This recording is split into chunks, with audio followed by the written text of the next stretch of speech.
welcome back to another episode of the Speaking Truth podcast, man. We are at the Double M Studios, man. I'm with my boy, Sanoj, man. I met him. We'll talk about it just a little bit, man. But Sanoj, a dude from Southeast DC, man. We're going to talk about a lot here today.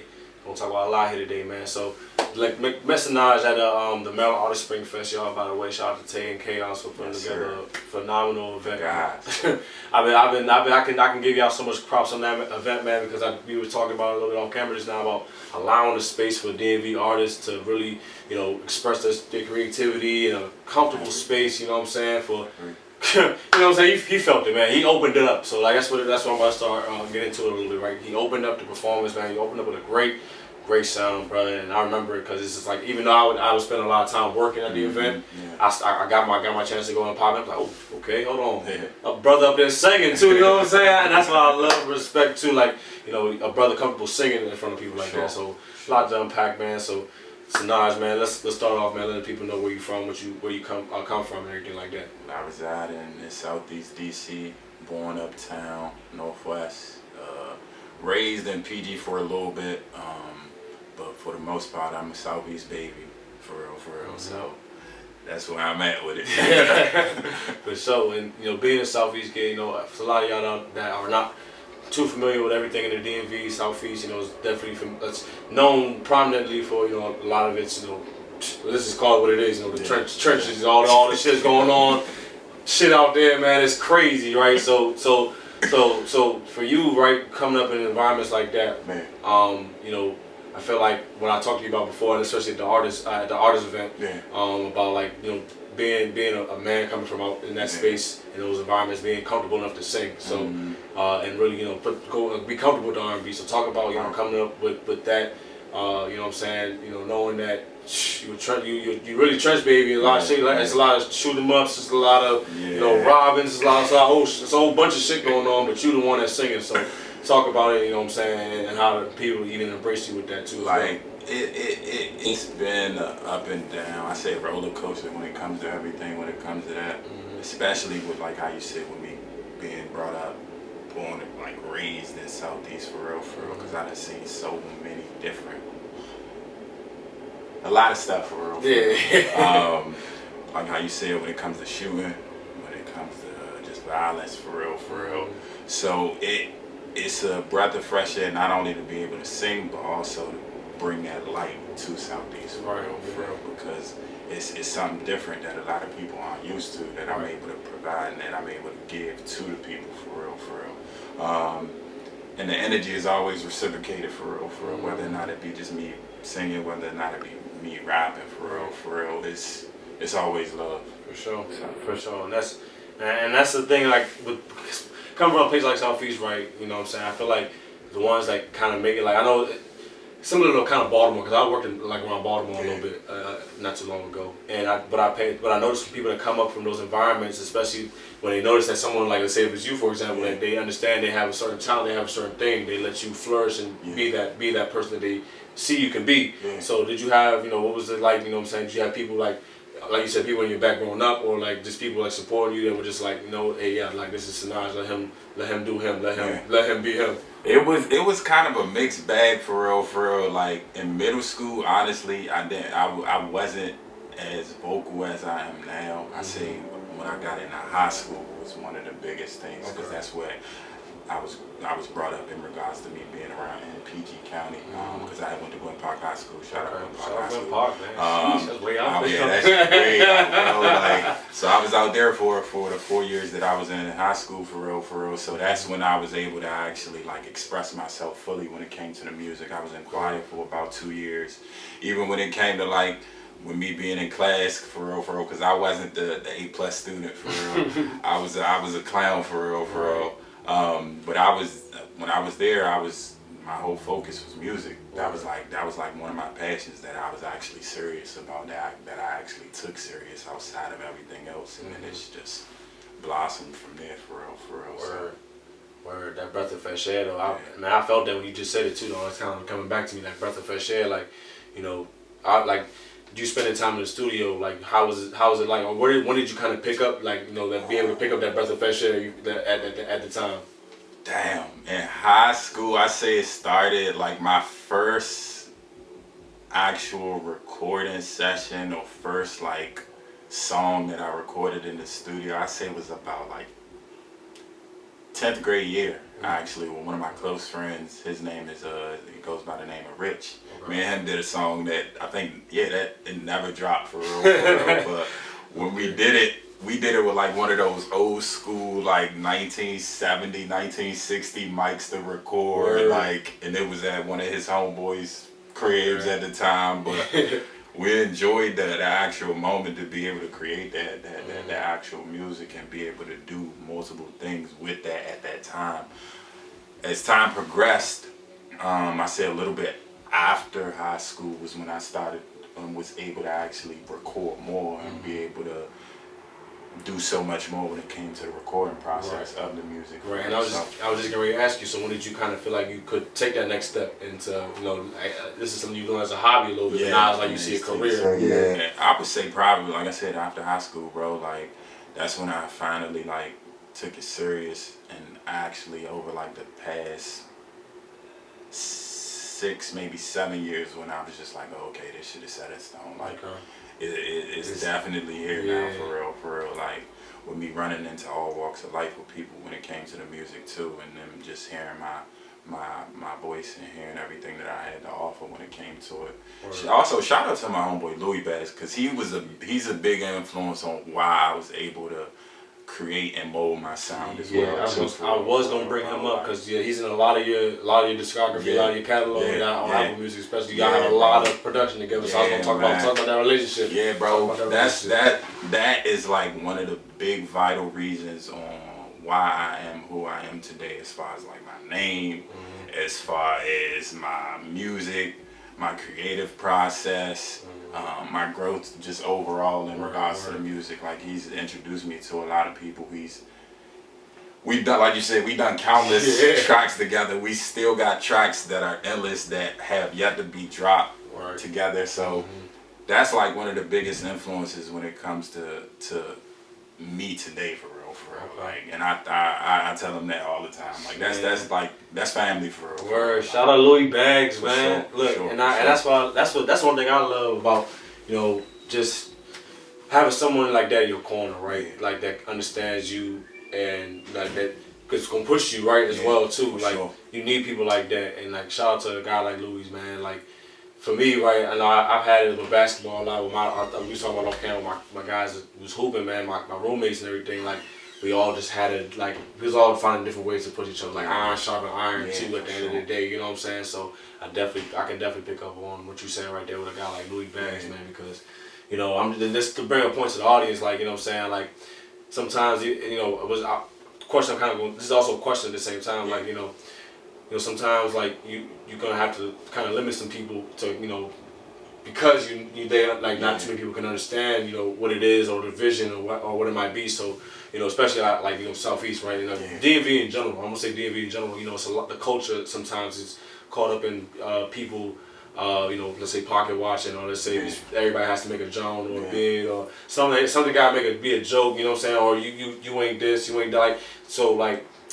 In a sense, like that's what I'm saying. Like, what was it like navigating through that for you, especially being something not necessarily fitting within that culture? Ooh, that is a beautiful question, bro. Like it was a big ass challenge for me, for real, just based upon that fact alone. Like one, and still to this day, like I'm real selective on who I allow around my space, and not only that, but around my energy, because of not only the sacrifices that I had to make, and sacrifices that I'm still making in order for me to get to where I want to be with the music. Right, for sure. So it was definitely a big challenge. It was definitely a lot, just based upon the fact that a lot of people, because of that scene in the city, a lot of the stuff that I did and a lot of the stuff that I'm currently doing, it ends up being misunderstood because of that, for real. So I feel like that's like it's so tough, like to be an R&B artist or just an artist in general, for real, like to be able to navigate through that, because it's a never-ending journey when it comes to that shit, bro. Like so that like I said, that's a beautiful ass question, like. Cause I feel like it's nonstop, for real. Like, especially with me being reserved and the type of person that I am, for real. Cause a lot of people when they talk to me off a rip, they don't think that I'm from that area. They don't think that I'm like I was born and raised there, for real. And it was a little bit tougher just based upon the fact that like my dad, he's from New York. My mom, she was originally from North Carolina, so that was like a big difference, for real. Like, it is met up in Southeast DC. Bro, like, right there in the middle. Right there. But like my mom, she went to Howard. Shout out Howard. HU. Fucking my dad, he was just in the military at the time, for real. So it was a big challenge, for real, for me, especially growing up. Like, even though like I saw so much and was very observant of a lot of the shit that had actually went on, my mom tried her best to try to protect me from all of that shit, for real. Like, I'm playing outside, you gotta come home before the street lights come on, type shit. Like, for sure. Yeah, so that shit was definitely a big challenge for me, bro. It still is to this day.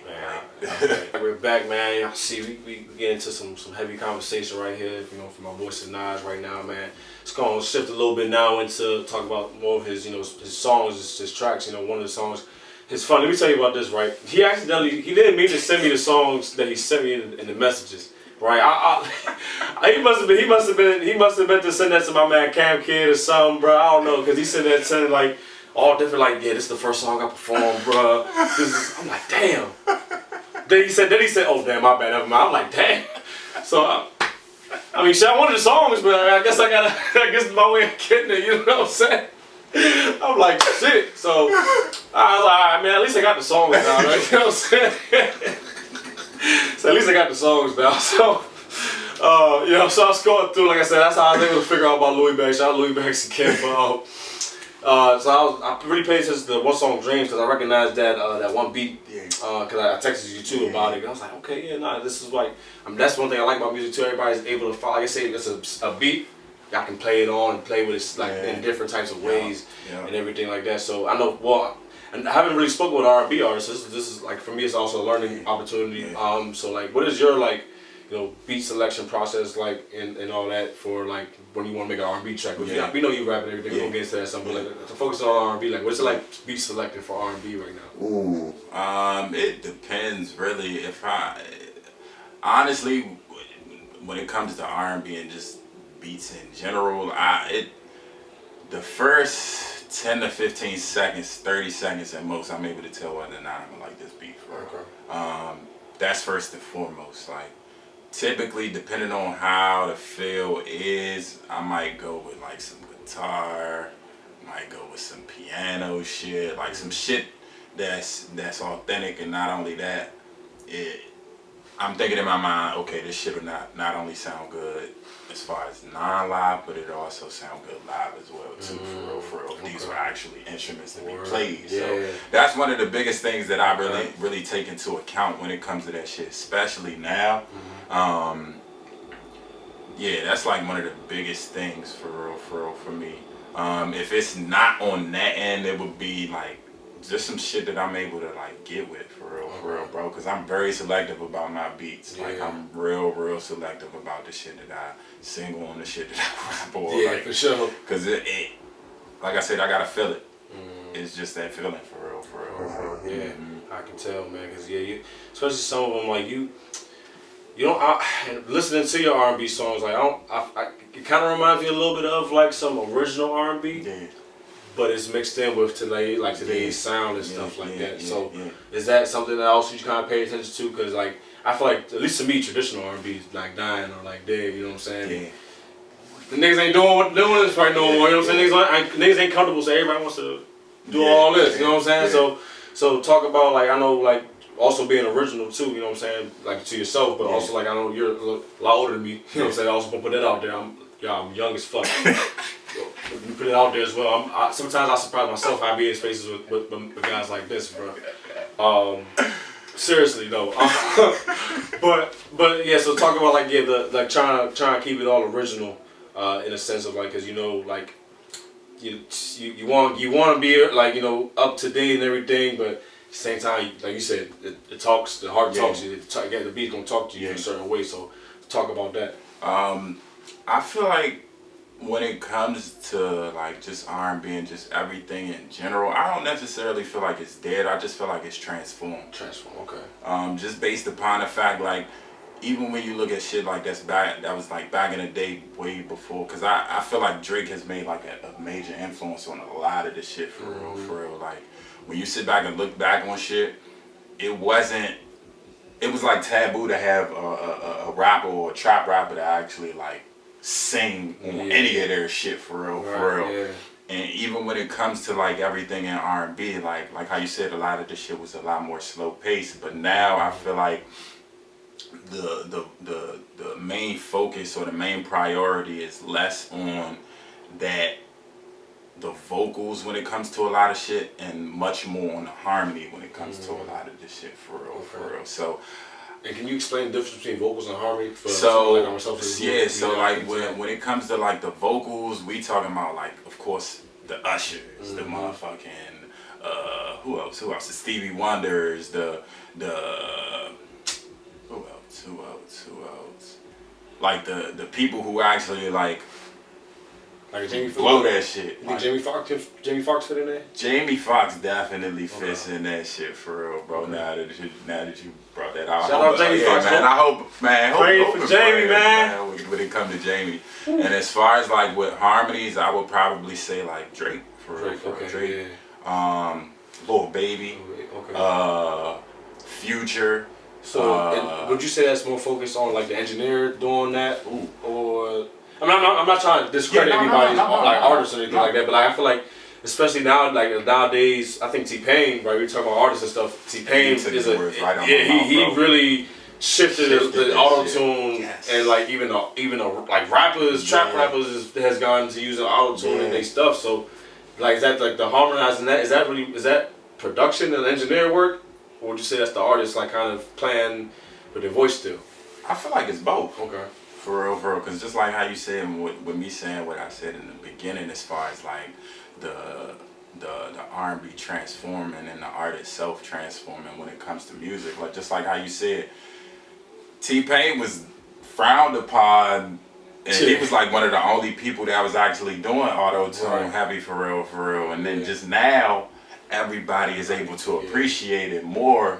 And they credit him a lot because of it, for real. So I feel like it's a mix of both. And it's not a bad thing at all, because people have been able to express themselves more when it comes to that shit, for real, bro. So yeah, I credit both parties. I don't think it's a one-way thing when it comes to that shit, bro. Okay. Yeah, trust me. Like I said, I'm soaking in some stuff too as well, y'all. Like, cause I want people to know that I'm not the most in tune person to everything about music. The part of this journey for me as well is to learn more about how to operate in music spaces. Just learn about terminology, things we just talked about here. I've spent this past week in North Carolina with a whole bunch of producers. A big time producer that worked for Ari Lennox at one point. Oh wow. It was amazing, bro. Like, but just seeing how their process is just cooking shit up, and like I'm like they doing all different kinds of things. So I'm saying, just me learning about the spaces. That's why I have sometimes a lot of these different questions about like I just said, the harmonizing, the vocalizing. I see it.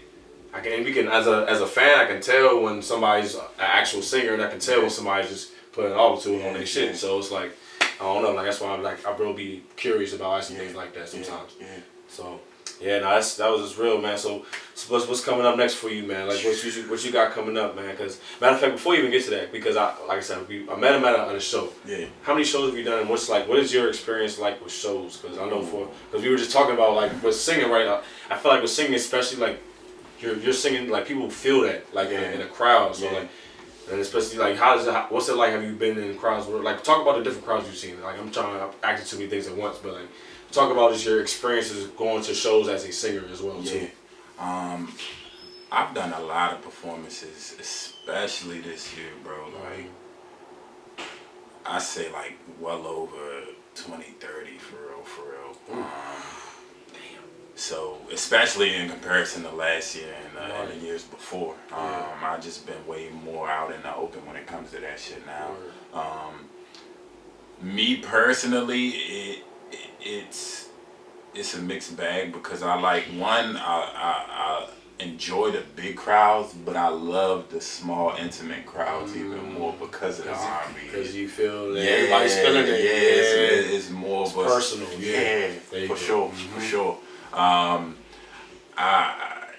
It's an unexplainable feeling sometimes to be able to perform, especially to be able to perform R&B because a lot of people. I feel like it's less appreciated now, for real, for real. Trust me, I know. Like it I can only explain in so many words. It's definitely like a completely different feel, for real, for real. But yeah, I have performed a lot. I was actually performing out in Baltimore. I said about a week and some change ago, for real, for real. So, it depending on and then not only that, with depending upon what type of crowd it is, and I typically get it from me reading the actual room as far as like other artists that perform before or after. It's a great challenge because you'll have 10 people out of 15 that'll probably be rapping. Right. It'll be probably a few, like, depending on what type of event it is, it'll be like a few spoken word artists, and then it'll be like only a handful of R&B artists, whether or not it be male or female, for real, for real. So, I love that shit, bro. Yeah, come back, please. Yeah, I love that shit, for real, though. Like, especially to be able to, like I said, to be able to perform in those small crowds, for real, because it's more of a feel. It's more of a connection with everybody, for real, for real. So, I love it. So, when is it? It's like, when do you decide to? Or how's your creative process for, like, when you rap? Because I know we was rapping. I was listening to some of your songs where you were rapping. Like it's the different. It's obviously not DMV like culture wise, right? But you're doing your thing, right? And it's like kind of alternatives. It kind of reminds me like a Freddie Gibbs a little bit type of thing. You know what I'm saying? So it's like, what kind of makes you want to get into that bag of rapping?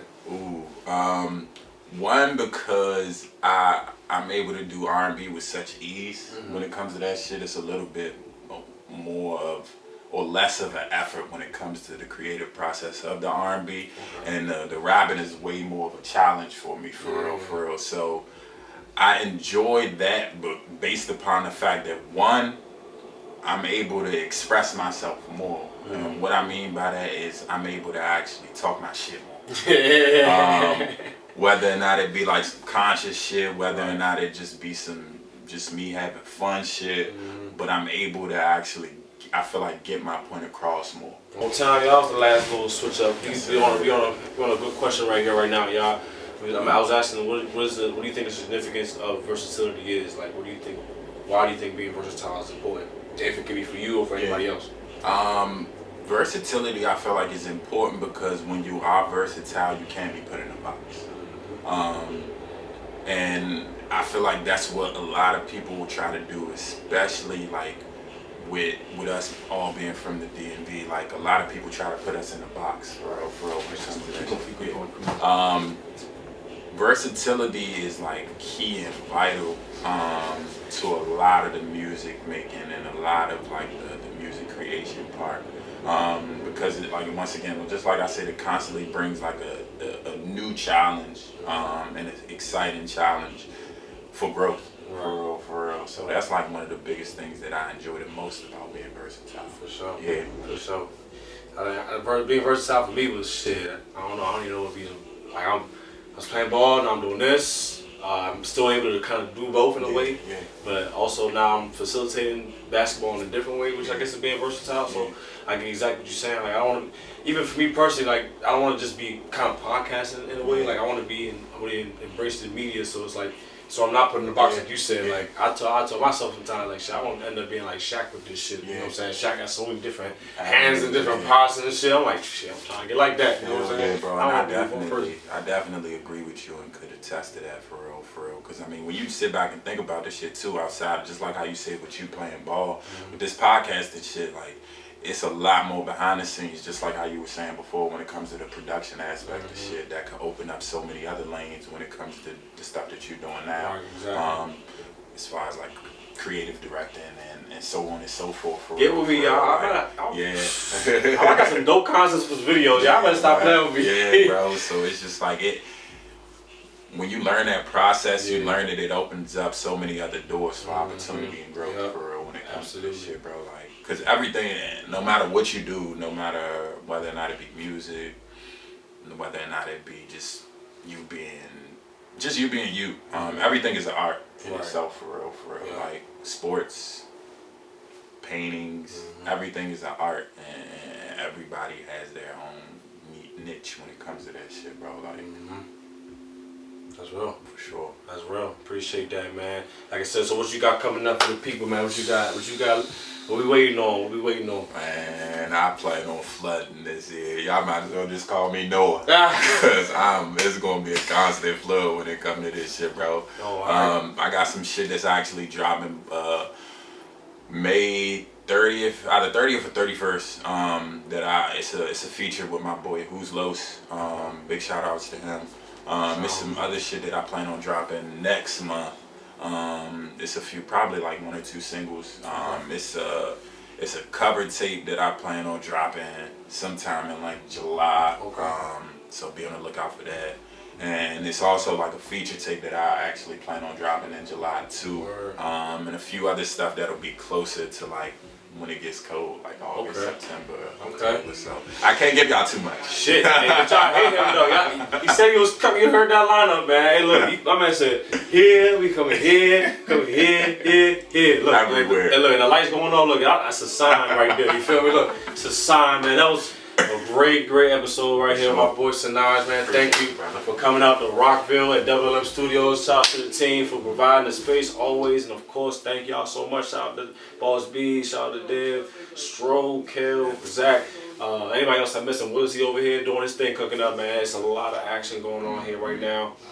Sanoj, man, thank you again, dog. Appreciate you for having me, man. For sure, appreciate you, man. All the people, y'all need to go like, comment, subscribe. Follow Sanoj, somewhere they can find you, bro. Y'all can find me on Instagram, it's Sanoj Baby with 4 eyes. SANOJBAB, 4 eyes. Y'all can find me on TikTok, 6 eyes, Sanoj Baby. Everything, once y'all look on there, all of my platforms, as far as my YouTube, as far as my Apple Music, as far as my Spotify, anywhere you want to find me, I'm on there for real. Just type in Sanoj, SANOJ. That's it. For sure. Yes, sir. We gonna have it right there for y'all. We gonna make sure y'all ain't gonna forget. For sure. Man, it's a lot of love and peace in the room, man. Always. Gonna end it all just like that, man. Like, comment, subscribe. Go tell somebody. Everybody. Please, man. A lot of love from Moco to Southeast. Yes, sir. You hear me? You see it? Let's do it, man. Appreciate it. Appreciate you. Let's go.